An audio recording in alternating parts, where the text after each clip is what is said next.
Hello friends, welcome to Defence Matrix. तो जो दिल्ली में ब्लास्ट हुआ था और जो मेजर प्लॉट था देश में दहशत फैलाने का, जिसको न्यूट्रलाइज किया गया है, इस पर और ज़्यादा जानकारी निकलकर सामने आई है और ये चौंका देने वाली है।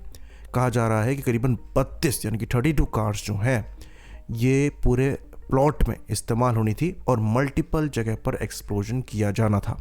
तो करीबन 4 कार जो कि I-20 को भी इंक्लूड करती थी, 6 फेज के कोऑर्डिनेटेड अटैक का पार्ट होना था, जिसमें 6 लोकेशन पर दिल्ली के अंदर अटैक किया जाना था और ये दिसंबर 6 को होने वाला था, उसी डेट पर जब बाबरी मस्जिद को तोड़ा गया था। तो ये एक तरीके से सिग्नलिंग होने वाली थी। तो अभी 2 और कार इस पूरे प्लॉट से रिलेटेड मिली है, जिसमें एक मारुति सुजुकी ब्रेजा है, दूसरी फोर्ड इको स्पोर्ट है और एक और कार को यहाँ पर इंक्लूड किया गया है जो कि डिजायर है। तो इस पूरे टेरर प्लॉट का जो एपिसेंटर है ये फरीदाबाद की अल फलाह यूनिवर्सिटी है, जिस पर अब जांच चल रही है और एसोसिएशन ऑफ इंडियन यूनिवर्सिटीज ने इस यूनिवर्सिटी की मेंबरशिप को सस्पेंड कर दिया है।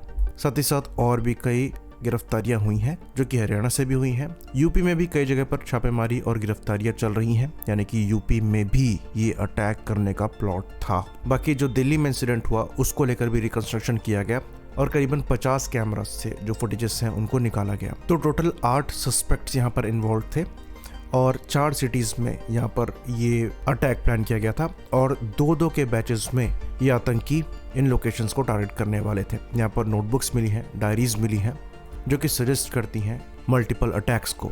तो गवर्नमेंट द्वारा यहाँ पर इन्वेस्टिगेशन तो करी ही जा रही है, साथ ही साथ एक्शंस भी लिए जा रहे हैं। डॉक्टर उमर का जो घर है कश्मीर में उसको ब्लास्ट करके उड़ा दिया गया है। तो गवर्नमेंट बार बार रीइटरेट कर रही है अपनी जीरो टॉलरेंस ऑन टेररिज्म की पॉलिसी, जिसके अंतर्गत डोमेस्टिकली भी एक्शन लिए जा रहे हैं, लगातार गिरफ्तारियां हो रही हैं और जो यहाँ पर इन्वॉल्व है उनके अगेंस्ट में भी एक्शन हो रहे हैं और उनको एग्जाम्पल बनाया जा रहा है। साथ ही साथ कई लोगों का ये कहना है कि इस बार जो हम एक्शन लेंगे ये उस तरीके से नहीं होगा जिस तरीके से पहलगाम के अटैक के दौरान हमने किया था, जहाँ पर ऑपरेशन सिंदूर परफॉर्म किया गया था और पाकिस्तान के अंदर जो JEM के ट्रेनिंग सेंटर्स थे उन पर स्ट्राइक करी गई थी।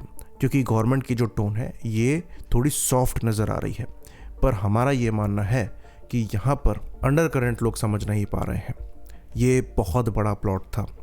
इवन पहलगाम में जो हुआ था ये उससे भी ज़्यादा भयावह है। इसमें लोकल आतंकियों को इस्तेमाल करने का प्लान था और ऐसे इंडिविजुअल्स को चूज किया गया जिन पर शक ना हो। यहाँ पर यह दिखाने की भी कोशिश थी कि पढ़े लिखे वेल एस्टैब्लिश भी आतंकी यहाँ पर हैं और जो गवर्नमेंट की पॉलिसीज है ऐसे लोगों को सपोर्ट करने की, उससे उनको फर्क नहीं पड़ता है। तो लोकल एक्शन लेने से यहाँ पर खाली काम नहीं चलेगा। जो यहाँ पर मेन मास्टरमाइंड है ये पाकिस्तान में ही बैठे हैं। इस हमले की प्लानिंग वही हुई है। यहाँ पर जो डॉक्टर्स हैं ये टर्की गए हुए थे और वहीं पर ऐसा कहा जाता है कि अपने हैंडलर्स से मिले हैं। तो सर को कुचलना इनका बहुत ज़रूरी है। ऑल्दो पाकिस्तान की साइड से किसी भी आतंकी गुट ने इसकी रिस्पॉन्सिबिलिटी नहीं ली है। मे बी इसके पीछे रीज़न ये है कि जो एक्चुअल में प्लान था वो एग्जीक्यूट नहीं हो पाया और बड़ा टेरर मॉड्यूल जो है पहले ही बस्ट हो गया। साथ ही साथ क्योंकि ऑपरेशन सिंदूर के बाद ये चीज़ रियलाइज़ करी गई कि अगर रिस्पॉन्सिबिलिटी ली जाती है तो तुरंत जस्टिफिकेशन मिल जाता है इनके अगेंस्ट एक्शन लेने का, इसलिए यहाँ पर शांत बैठा जा रहा है। लेकिन JEM लिंक्स यहाँ पर ऑलमोस्ट सर्टेन नज़र आ रहे हैं और भले ही पब्लिक डोमेन में ज़्यादा डिस्कशन इसका ना हो रहा हो, लेकिन अंदर ही अंदर मीटिंग्स लगातार हो रही हैं, इन्वेस्टिगेशन चल रही है और प्लानिंग भी लगातार हो रही है। ये चीज़ हम पहले भी कह चुके हैं कि इंटेल एजेंसीज को और आर्म्ड फोर्सेस को ऐसे अटैक का एंटिसिपेशन पहले से था। इसलिए ऑपरेशन सिंदूर के तुरंत बाद ही हमने अपनी तैयारियों में तेज़ी कर दी ताकि अगर लार्ज स्केल ऑपरेशंस परफॉर्म करने पड़े तो वो भी हम कर पाएं। और पाकिस्तान की साइड से भी अगर आप न्यूज़ को देखेंगे तो लगातार आर्मर्ड व्हीकल्स के मूवमेंट्स को देखा जा सकता है। तो वो भी एंटिसिपेट कर रहे हैं कि इंडिया यहाँ पर एक्शन ले सकता है और ये लेना ज़रूरी भी है। ये सिग्नलिंग जानी चाहिए कि अगर वो ऐसे किसी भी तरीके के अटैक के बारे में सोचते भी हैं तो उसका भी खामियाजा उनको भुगतना पड़ेगा।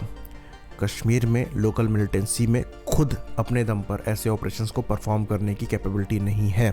अगर आप सांप का सर नहीं कुचलेंगे तो ये दोबारा डसने के लिए आएगा और ऐसा कुछ होगा, इसके इंडिकेशन भी मिल रहे हैं। पर यह देखना इंटरेस्टिंग होगा कि यहाँ पर डायरेक्ट सिग्नलिंग होगी या फिर इनडायरेक्ट एक्शन होगा।